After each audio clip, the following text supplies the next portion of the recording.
હકીકતમાં પુલ કે સ્લેબ ધરાશાયી થયેલો નથી, પરંતુ જ્યારે 150 foot ring road, second ring રોડની અંદર રોડની સાથે બ્રિજનું પણ કામ ચાલુ હોય, ત્યાં બ્રિજના કામની અંદર કાલે સવારે 50 મીટરના સ્પાનમાં 10 મીટરનો સ્પાન જે છે ત્યાં સ્લેબ ભરવાની કામગીરી શરૂ હતી. અમારા એક્ઝિક્યુટિવ એન્જિનિયર પણ ત્યાં સ્થળ પર હાજર હતા.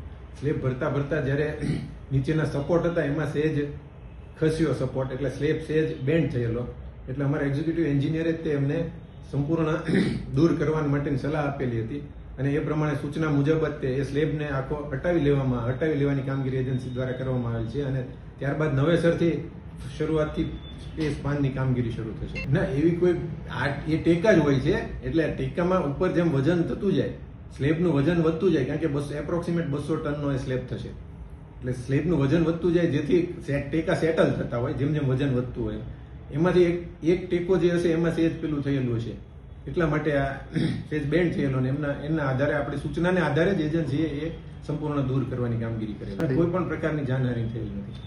સાંજ સમાચાર ફેસબુક પેજને લાઇક કરો, વિડીયો શેર કરો અને વધુ વિગતવાર સમાચાર માટે sanssamachar.net વિઝિટ કરો.